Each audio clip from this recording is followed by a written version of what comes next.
I've done my very best to prune down what I had ready for you with 45 minutes less than I had expected. So what I have held on to is this very first practice, which I still believe is the very best way of finding out about mindfulness. So I'm going to show you rather than tell you.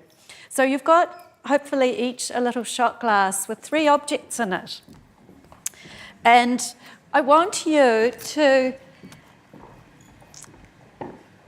explore these objects as if perhaps you'd come from another planet and you'd never seen them before. So you're looking at them with fresh eyes. And in fact, you never have seen these ones before. So we're slowing things down, and I'd get you to choose one of them, pick it up, and noticing what is in your awareness as you do this. What kinds of thoughts are here? What kinds of emotions? What are you feeling in your body? What's here? You might be thinking, oh, perhaps I shouldn't have stayed, or what is she doing? All of the things that are here with you, just noticing them and letting them be your experience, and just gently coming back to the object and getting really curious about it. So having a look at it, noticing the furrows and the hollows and the edges of it, the insides, the light reflecting on it. And so this is engaging with it through the sense of vision. And now, if you like, you can bring it up to your nose and inhale what's here. Just again noticing the response within you. There might be memories, again, thoughts about the experience, feelings about it, just letting these be. And as you're ready, you might also like to bring it up to your ear and squeeze it, shake it, tap it, noticing some humour here. What is she doing? Maybe these thoughts are still here. And as you're ready, just bringing it around to the front and taking it in between your lips and taking it into your mouth and exploring it, noticing the sensations within your mouth as it makes contact with your tongue and with the inside of your mouth. Maybe there is your mouth starting to water. Maybe you're somebody who likes these, maybe you're someone who doesn't, and you're having a dilemma about, well, am I going to eat this or not? You don't have to. Just make your own choices. And as you're ready, just taking a bite into this object and noticing what is evoked as you taste what's here. And then just chewing it slowly. And as you're ready, just preparing, taking it to a place in your mouth where you can then finish chewing and then swallow it down. And just staying aware of it until the point where you're no longer aware, where it's gone. So you do have the others here, but in the interests of time, we don't have time to... You can just eat those in your own way and time. So what have you noticed in this slowing down, a very, very everyday experience? What are the kinds of things you've noticed?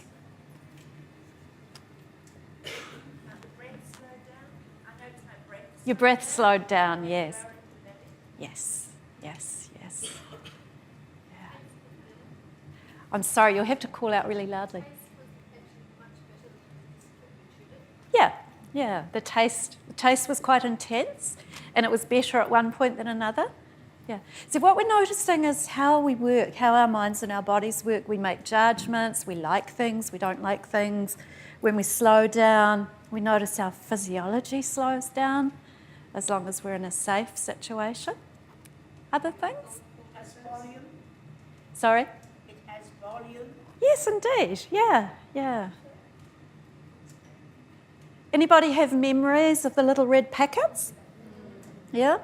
Suddenly memories come up, Christmases sometimes. Again, that shows us how quickly a memory can just come into our mind, and we can be present in that memory before we know it. And this is how our minds work. And this is, anything else just before we move on? The sensation on the outside was when you were tasting it, the sensation on the outside was very different to when you actually got inside. Yes, yeah. So was it a surprise, perhaps? I was waiting for it. Sorry? I was waiting for it. Yeah. We anticipate too. Yes. And things aren't always what we think they're going to be, are they?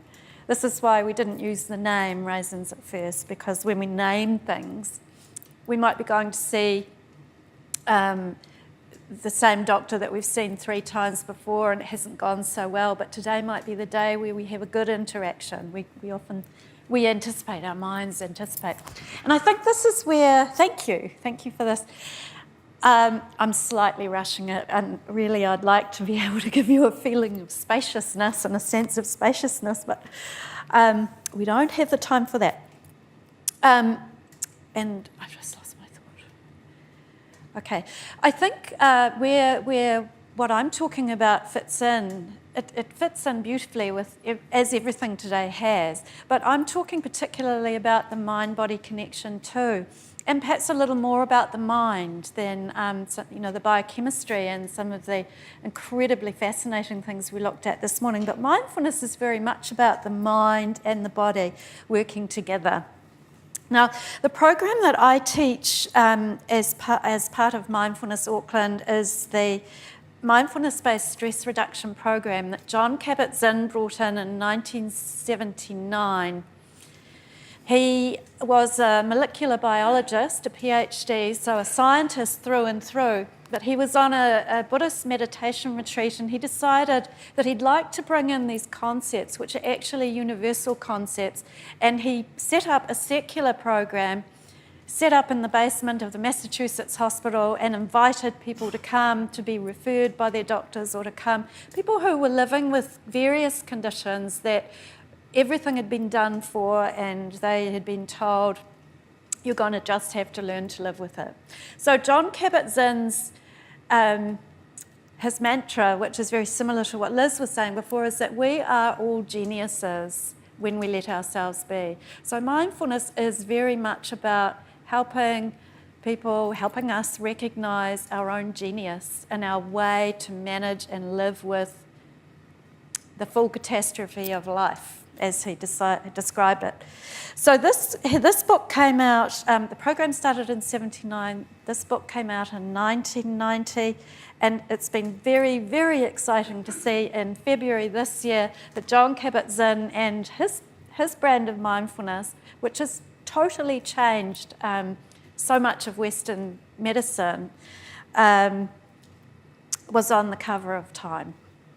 So, to use a definition of mindfulness, John Kabat-Zinn's definition is that mindfulness, at its simplest, it's about how we pay attention.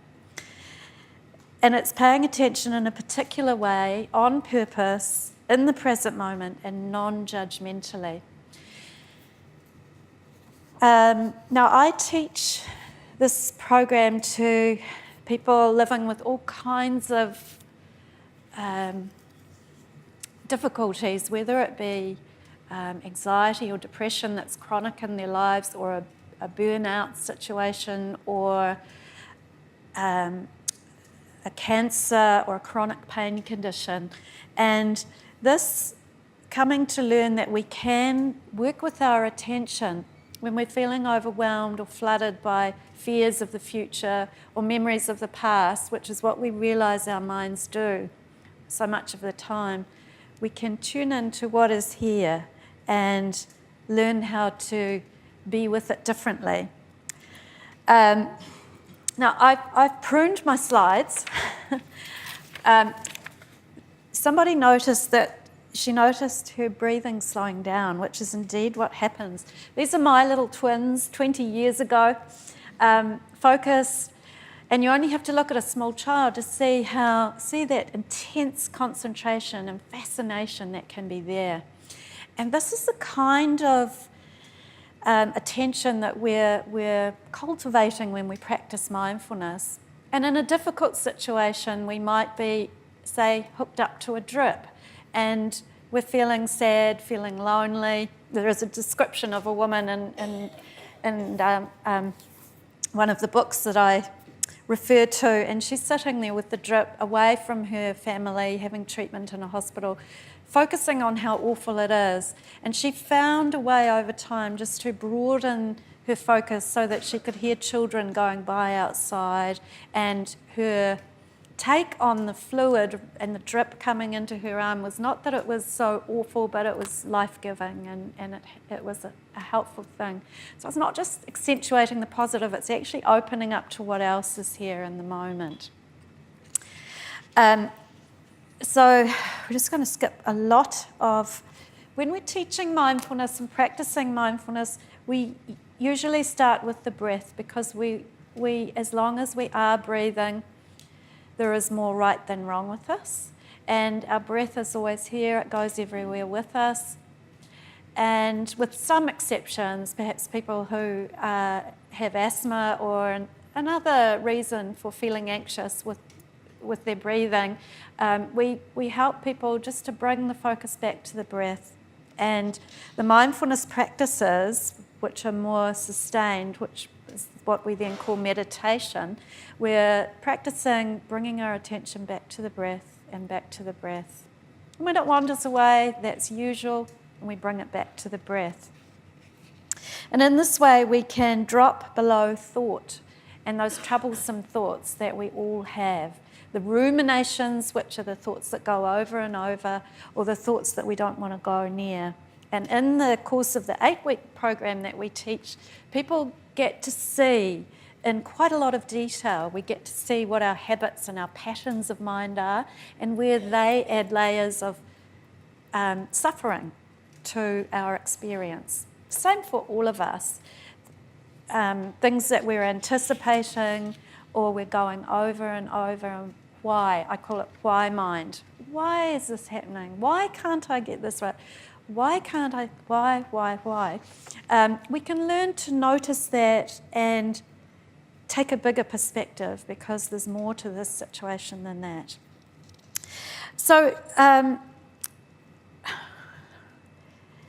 that key point before, where one of you described noticing her breathing quieten as your mind focus, is the point where the sympathetic nervous system and the parasympathetic nervous system shift in balance, or if something, particularly that sense of I'm okay in this moment, no matter what it is that I'm dealing with, I can access a sense of quiet and calm, can kick in the parasympathetic arm of our nervous system and quieten us down.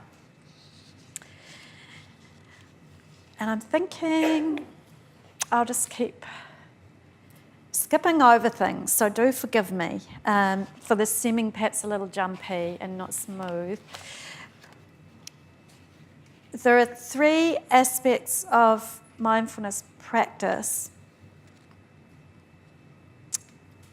that are really important. The first is concentration, that we've talked about with the little children, or our minds when we're concentrating on the raisins before. Things start to become clearer and more intense, and when we ask people to go away and record over a week a pleasant event every day, and they're never my new plasma television or the new car I got. They're usually I made a connection with another human being, I felt close to someone, or I noticed something in nature. Things that are available to us all the time, but our attention isn't focusing there so much because we're busy in our autopilot lives, where our minds are racing off into the future or going into the past. So there's concentration, and when we practice mindfulness formally, we are increasing our concentration. Then there's investigation, so we learn to steady and calm our mind. Secondly, there's the investigative aspect of things. We start to get interested in what it is that takes our attention away. What takes up my thinking? Where am I spending most of my day? Is it in the future? Is it in the past? Is it worrying over a particular problem that my mind is trying to solve? And so the clearer we get and the more still we're able to be in the presence of really hard things, the clearer we can see. And as Liz was saying before, the more choices open up to us. So we find we can respond to things rather than react. So rather than just shouting at someone, we might just come back, our boss say, we might come back to the sensations of breathing at our tummy and connect with the body sensations in that moment and come back with a more measured response. So the third aspect that is incredibly important is that of kindness or compassion. And of course, we all need this. And for whatever reasons, most of us have never really opened up to the possibility that we can bring kindness to ourselves, but we can certainly learn to do this. There's a woman called Kristen Neff who writes about self-compassion. And when we talk about mindfulness and being mindful of all of our experience, the difficult and the pleasant, people will say to me, well, why do I want to be present? Why would I want to be there when I'm having a bone marrow aspiration or, a painful procedure? And the idea is not to be with it just for the sake of it. It's to make choices. Or with body pain, is it helpful for me to look into this at the moment or to distract? But doing that with awareness and doing it with great kindness. The kindness is good medicine. So Kristen Neff talks about kindness. Oh, right, here we go. The three aspects of this: learning to be kind to ourselves when we fall short of the ideals we think we should be measuring up to, or where we feel we've failed or goofed up with something, or even when we're going through a really tough time. Bringing kindness to ourselves, bringing common humanity instead of feeling really isolated and alone. This is why it's so lovely getting together with other people who understand and know what we're going through. But you can feel really isolated, perhaps after a diagnosis or just with the things that you deal with day to day. We can feel isolated, but Kristen Neff suggests remembering that there are others going through what we're going through at any given time. And then the third factor is being mindful of what's going on rather than holding what's going on in balanced awareness rather than getting caught up in it, as if that's all that's the whole of the reality. There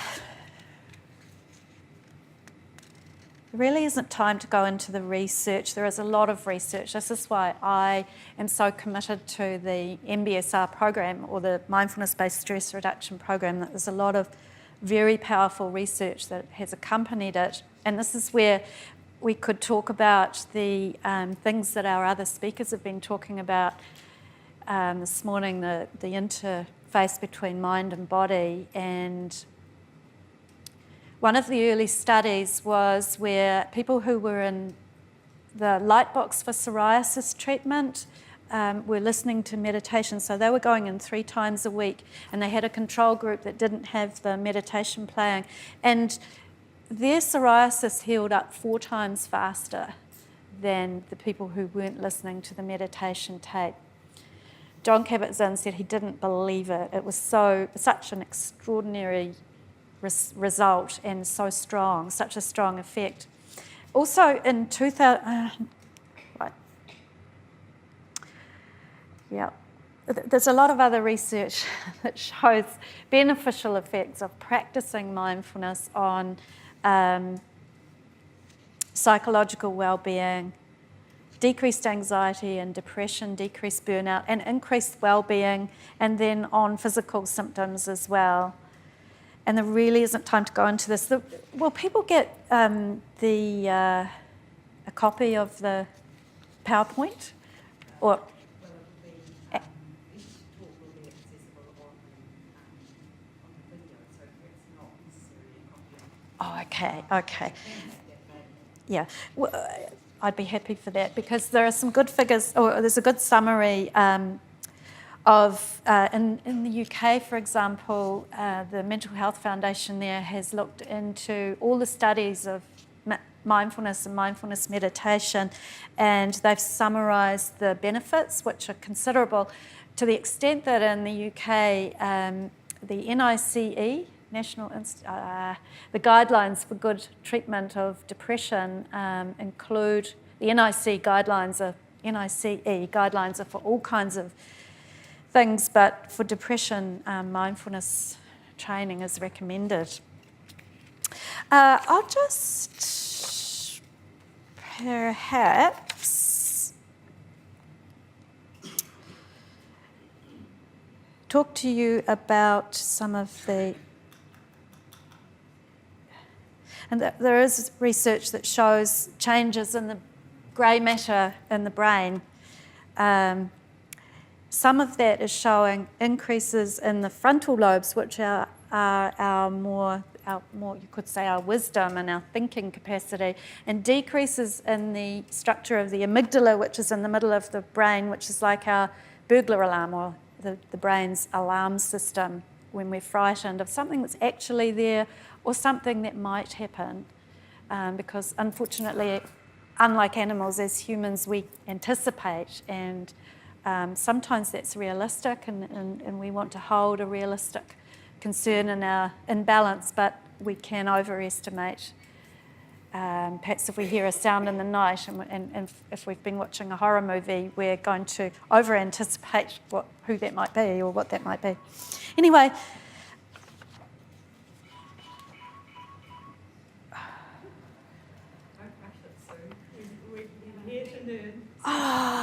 yes. There's only 3 minutes. Why don't we do the mindful minute?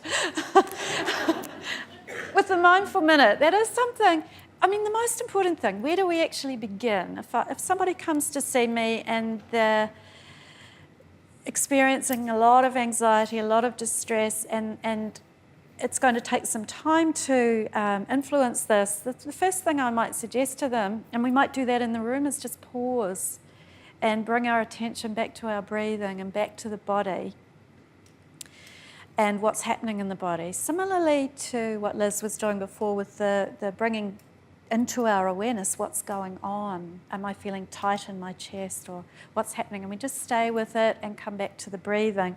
But a portable way of doing that is if you time how many breaths you have at rest in 1 minute, and you can then, wherever you are, whatever's going on, you can just count that number of breaths. So it's usually somewhere between about 8 or 15. So if you're in a difficult situation, just pausing, coming back from what's going on, and reconnecting for the 1 minute with that number of breaths. I like that, the mindful minute.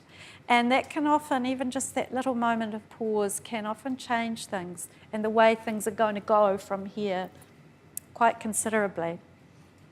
Another one of the portable practices, because I guess I maybe haven't made it clear enough, there are informal moments of mindfulness that we all understand and they are innate to us. The challenge is to remember to be mindful and to settle ourselves and just be present in the moment. And there are formal practices that we teach that are, say, 30 minutes long, and these are where the actual health benefits start. These are where the research shows the health benefits are coming in with sustained practice day after day. But even after 8 weeks, these brain changes are starting to be measurable. But this is another short practice, the stop practice, which is stop whatever you're doing. You might be rushing into a meeting or an appointment or something. Take a breath. Just take your next breath with awareness. Observe what's happening. Oh my God, my shoulders are up to here. Perhaps I could calm that. And proceed. And just the awareness itself, the pausing and the awareness, again, as I've said, can make a mighty difference to what happens next. We can gather ourselves. And the ABC practice is a bigger container, and whatever we're going through or we're in the middle of, holding it in a gentle, kindly awareness, which we're all able to do, helps create a bigger container. This is really a rough time I'm going through right now. However, if I just pause and I hold this in awareness, connect with my body, connect with the life force in me, and know that it's going to change, because everything does change. We can learn just to notice what else is coming in via our senses. Remember that our thoughts are just thoughts. They're not always the truth. I'm not my thoughts, I'm not my illness, I'm not my pain, I'm more than this. So the bigger container and the perspective. And then mindfulness in everyday life. There are a lot of other practices too, and I would have led you through a body scan, but actually you can download a body scan by John Kabat-Zinn on YouTube, or by a woman called Vidyamala Birch, who teaches mindfulness for people living with pain. And they're relevant to all of us. You can download those, load those. But just as a general, just to finish, some of the ways we can practice more mindfulness in our lives, we can slow down, as we did with the raisin. If you remember nothing else, remember that. Your experience of the raisin. We can talk less. The term wait, why am I talking? And is what I'm about to say an improvement over silence? I love that. Maybe just staying silent is sometimes a better thing to do. It's more skillful. Reduce multitasking wherever we can. Focusing on your breath while you're doing daily activities. Our breath is so precious and it's so steadfast. As long as we're living, it's here. We can come back to it. Relax into a feeling of calm, presence with other people. I'm feeling calm and present with you now, but I didn't at the start. Use routine events like coming to the red lights, going to the toilet, drinking water, cleaning your teeth, as a chance just to come back to your centre. And colleagues of mine are teaching mindfulness, a version of this at Middlemore Hospital, and they've just brought in these little stickers that go by where people wash their hands or do various things with that mindful minute picture, and people are just pausing and taking their time, coming back to base through their days. And reflecting on where your food came from. I mean, that's very, very relevant for the things we're talking about today. Being conscious about what foods we choose and what foods we put into our precious bodies. And just, I think by way of conclusion, I would just like to invite all of us to reflect on the people who've helped us to be here today, perhaps people holding the fort at home, to the wonderful people who've brought this about for us, who've gathered up the speakers, sent out all the emails and the flyers, and to the venue and the land, and to your own wise, compassionate self. And just holding that sense of gratitude for all of these various people who've played a role in your learning today and the coming together. It's been so powerful and potentially healing. So I will leave it there. Thank you.